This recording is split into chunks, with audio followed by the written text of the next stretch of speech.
தமிழகம் அரசியல் நண்பர்களுக்கு வணக்கத்தை தெரிவித்துக் கொள்கிறேன். உண்மையை சொல்லுவோம், உறக்கச் சொல்லுவோம். பிறர் பேசாததை பேசுவோம் என்ற அடிப்படையில் பல்வேறு பதிவுகளை எட்டு வருகிறோம். கடந்த பதிவிலே நம்ம மும்மொழி கொள்கை குறித்து பேசினோம். எப்படி எனக்கு கல்வி உரிமை எனக்கு மறுக்கப்பட்டிருக்கு அப்படிங்கிறத பேசணும். இப்போ நான் அடுத்து பேசுகிறதுன்னு கேட்டிங்கன்னா, ஒன்றிய அரசு இப்படி 2152 கோடி ரூபாயை தர மறுப்பது ஒரு சர்வாதிகார மனப்பான்மை, சர்வாதிகாரத்தின் உச்சம் என்பதை நான் பார்க்க போகிறோம். அதாவது ஏற்கனவே நீங்கள் என்ன சொல்லியிருந்தாங்க அப்படின்னு சொன்னால், ஏற்கனவே குறிப்பிட்டது தான். இந்தியா சுதந்திரமாகும் போது இந்தியாவின் மிக முக்கிய தலைவர்களாக விளங்கிய நேரு, பட்டேல், காந்தி, மகாத்மா காந்தி 3 தலைவர்கள் சொன்ன ஒரு உத்தரவாதம் என்னன்னு சொல்லி கேட்டிங்கன்னா, இந்திய ஒன்றிய அரசிடம் பணம் அச்சடிப்பது, பாதுகாப்பு, வெளியுறவு இந்த 3 முக்கிய பொறுப்புகள் மட்டும்தான் இருக்கும். மீது எல்லாமே அந்தந்த மாநிலங்கள் பொறுப்பு தான் அப்படிங்கிறத ஏற்கனவே சொல்லிட்டாங்க. கல்வி உரிமை, வனத்துறை எல்லாமே மாநிலத்தில் தான் இருக்கும், எதுவுமே இங்கே இருக்காது அப்படின்னு சொல்லிட்டாங்க. இன்றைக்கி இந்திரா காந்தி காலத்தில் என்ன பண்ணாங்கன்னா, கல்வி உரிமையை பொதுப்பட்டியலுக்கு மாற்றி இப்போ மத்திய அரசு தன்னுடைய கட்டுப்பாட்டுக்குள்ளே கொண்டு போயிடுச்சு. இன்றைக்கி மோடி அரசு என்ன பண்ணிகிட்டு இருக்கு? மோடி அரசு இன்றைக்கி செய்யக்கூடிய சர்வாதிகார போக்குகள் எல்லாமே, கொள்கைகள் எல்லாமே காங்கிரஸ் போட்ட விதை. அதை என்ன பண்ணுறாங்க, இவங்க மரமாக வளர்த்துக்கிட்டு இருக்கிறாங்க அப்படிங்கிறத பார்க்குறோம். இப்போது இந்த இடத்துல நம்ம எதை முக்கியமாக பார்க்கணும்னு சொன்னால், அன்றைக்கு அந்த முப்பெரும் தலைவர்கள் கொடுத்த வாக்குறுதியை நிறைவேற்றுவதற்கு மாநில திராவிட கட்சிகள் என்றைக்காவது குரல் கொடுத்துருக்குமானா கிடையாது. அப்போது திராவிட கட்சிகள் தோன்றுவதற்கு முன்னாடி தேசிய கட்சிகள் காங்கிரஸ் இருந்துச்சு, பிரஜா சோசலிஸ்ட் இருந்துச்சு, ராஜாஜி இருந்தாங்க, இப்படி பல்வேறு கட்சி தலைவர்களாக இருந்தாங்க, காமராஜர் போன்ற முக்கிய தலைவர்களாக இருந்தாங்க. அவர்களாவது மாநிலத்துக்கான உரிமையை கேட்டு வாங்கினாங்கன்னா அதுவே கிடையாது, எதுவுமே வாங்கலை. அப்படியே என்ன பண்ணிட்டாங்க, அவங்க கொடுத்த வாக்குறுதியை யாருமே கண்டுகொள்ளவில்லை. அந்த வாக்குறுதியின் அடிப்படையில் மாநில அரசுகளுக்கு இந்த உரிமைகள் வரணும் அப்படிங்கிறத சொல்லலை, கேட்கலை.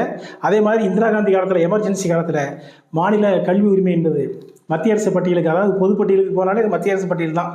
பொதுப்பட்டியலுக்கு போகும்போது அதையும் எதிர்த்து யாரும் தீவிரமாக போராடவில்லை, கேட்கவில்லை அப்படிங்கிறத பார்க்கணும். அது மட்டுமா செஞ்சாங்க, 10 ஆண்டுகள் திராவிட கட்சி மன்மோகன் சிங் அரசில் அமைச்சராக இருந்துச்சு, முக்கிய பொறுப்பில் இருந்தாங்க. அப்போமாவது அந்த கல்வி உரிமையை மாநில பட்டியலை கொண்டு வரணும்னு சொல்லி ஏதாவது முயற்சி பண்ணியிருப்பாங்களா? எதுவுமே கிடையாது. எந்த ஒரு துரும்பு கூட எடுத்து போடல அப்படிங்கிற உண்மையை பார்க்குறோம். எந்த துரும்பையும் எடுத்து போடல. 10 வருஷம் நீங்கள் இருந்தீங்கல்ல, போட்டிங்களா? இல்லை.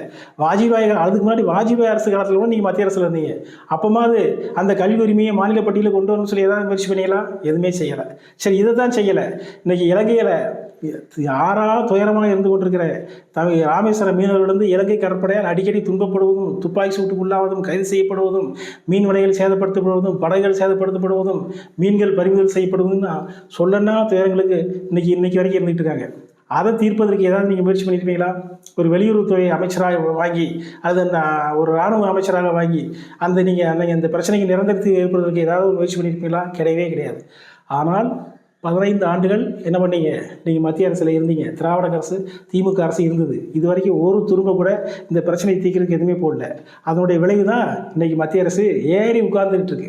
தோல் மேலே, தலை மேலே ஏறி உட்காந்துட்டு கொடுக்க முடியாதா, என்னடா பண்ணுவேன்னு சொல்லி சர்வாதிகாரமாக பேசிகிட்டு இருக்கிறதுக்கு காரணம் நீங்கள் உங்களுடைய பலவீனம், உங்களுடைய சுயநலம், உங்களுடைய பதவி மோகத்துக்காக இது நீங்கள் இப்போ தமிழகத்துக்கு மொத்தமாக வச்சுட்டீங்க அப்படிங்கிறதா, ஆப்பு வச்சுட்டீங்க அப்படிங்கிறதா நீங்கள் தான் அதுக்கு முதன்மையான காரணம். சரி, திமுக தொடங்கும்போது அண்ணா திரையார் என்ன செய்யப்பட்டது? சரியான கோணத்தில் தான் அவர் முழக்கங்களை முன் வச்சார். அதாவது அடைந்தால் திராவிட நாடு, இல்லையே சுடுகாடு என்ற முழக்கத்தை முன்வைத்தான் அவர் அரசியல்படுத்தினார். கடைசியில் என்னாச்சு? அடைந்தால் திராவிட என்ற கோரிக்கை தான் சுடுகாட்டுக்கு போச்சு ஒழிய திராவிட நாடு வாங்கவே இல்லை. சரி, திராவிட நாடு தான் வாங்கலை, மாநிலத்துக்கான அந்த அதிகாரத்தையாவது கேட்டு வாங்கினாங்களா? என்ன சொன்னார்? திராவிட நாடு கோரிக்கை கைவிடப்படுகிறது, ஆனால் அதற்கான காரணம் அப்படியே இருக்கிறது அப்படிங்கிறது கரெக்டாக தான் சொன்னார், சரியாக தான் சொன்னார். ஆனால் அந்த காரணத்துக்காக நீங்கள் இது வரைக்கும் ஏதாவது துரும்ப அள்ளி போட்டிருப்பீங்களா? கிடையாது. அதையும் திரும்ப போடல. அப்புறம் என்ன பண்ணீங்க? மாநில சுயாட்சி, மத்தியில் கூட்டாட்சிங்கிற முழக்கத்தை வச்சு தொடர்ந்து, அதுக்கப்புறம் அண்ணாதுரைக்கு அப்புறம் கருணாநிதி அப்படிங்கிறது தொடர்ந்து சொல்லிட்டு இருந்தீங்க, ஆட்சியில் இருந்தீங்க. அந்த மாநில சுயாட்சிக்காக குரல் கொடுத்து அதுக்கான வேலை செஞ்சீங்களா? கிடையாது. மாநில சுயாட்சி, மத்தியில் கூட்டாட்சின்னு அடிக்கடி இந்த பாடல் போட்டுக்கிட்டே இருப்பீங்க. அந்த பாடல் போட்டுட்டு தான் நீங்கள் பிரச்சாரம் பண்ணுவீங்க. அந்த பாட்டு கேட்கறது கூட நல்லாயிருக்கும், ஒரு உணர்ச்சிமயமாக இருக்கும். அந்த மாநில சுயாட்சிக்கு நீங்கள் ஏதாவது மத்திய அரசில் 10 வருஷம் இருந்தீங்களே, ஒரு துரும்ப நீங்கள் எதாவது எடுத்து போட்டிருப்பீங்களா? அதையும் போடலை. அப்போது ஆனால் ஒன்று செஞ்சீங்க. என்ன செஞ்சீங்க தெரியுமா? டிஆர் பாலுக்கு கப்பல் தரவழி போக்குவரத்து துறை அமைச்சராக ஒதுக்குறதுன்னு சொல்லி மன்மோகன் சிங் அரசிட்ட உங்களோட ஒப்பந்தம். அவர் என்ன பண்ணிட்டாருன்னா, கப்பல் தரவழி போக்குவரத்து அமைச்சகத்தை இன்றைக்கி சந்திரசேகர் ராவ் அப்படிங்கிற இந்த தெலுங்கானா முன்னாள் முதல்வருக்கு கொடுத்துட்டாங்க. உடனே இவர் என்ன பண்ணார்னா, அந்த துறையை டிஆர் பாலுக்கு தானே ஒதுக்க சொல்லியிருந்தோம். நீங்கள் அதை ஒதுக்கவே இல்லை, நீங்கள் அந்த துறையை இங்கு திருப்பி டிஆர் பாலுக்கு வாங்கி தரவில்லை என்று சொன்னால் நாங்கள் கொடுக்க வேண்டிய ஆதரவை விலக்கி விடுவோம் என்று ஒரு மிரட்டல் விட்டீங்க. மிரட்டல் விட்டு அந்த பதவியை திருப்பி டிஆர் பாலுக்கு மாற்றுற மாதிரி செஞ்சீங்க. அந்த பதவி அவருக்கு வந்துச்சு. அப்போ காசு அடிக்கிற பதவி, சுயநலத்துக்கான பதவியை தான் நீங்கள் வாங்குறதுக்கு மத்திய அரசு வந்து உங்களுடைய தனி திறமையெல்லாம் பயன்படுத்திங்கிறபடியே மக்களுக்காக இந்த மாநில கல்வி உரிமை மாநில பட்டியலுக்கு வரணுங்கிறதுக்காக எதையாவது துரும்பள்ளி போட்டுருக்கீங்களான்னு கிடையவே கிடையாது. இதனுடைய விளைவு தான் இன்றைக்கி வந்துக்கிட்டு இருக்குது. இதெல்லாம் சௌரியமாக மறைச்சிட்டு மக்களுக்கு எதுவுமே தெரியாத போல் திமுக அரசு என்ன பண்ணிகிட்டு இருக்கு, நாங்கள் 10,000 கோடி ரூபாய் கொடுத்தா கூட மும்மொழி கொடி ஏற்றுக்க மாட்டோம் அப்படின்னு சவடா அடிக்கிறதுலாம், இந்த சவடா நீங்கள் எப்போ அடிச்சிருக்கணும்? அண்ணாத்திர காலத்துலேருந்தே அடித்து கொண்டு வந்துருக்கணும். அது வரைக்கும் கொண்டு வரல. எல்லாமே சுயநலத்துக்காகத்தான் இந்த வேலையை செஞ்சுக்கிட்டு இருக்கீங்க. அதாவது திமுக அரசுடைய, அது பெரியாராக இருக்கட்டும், திராவிட முன்னேற்ற கழகமாக இருக்கட்டும், அண்ணா திமுகவாக இருக்கட்டும், எந்த திராவிட கட்சிகளாக இருந்தாலும் எதிர்ப்பு அரசியலை மட்டும்தான் பேசுவார்கள். செயலூக்கத்துக்கான அரசியல் பேசவே மாட்டாங்க. எப்போதும் எதிர்த்துக்கிட்டே இருப்பாங்க.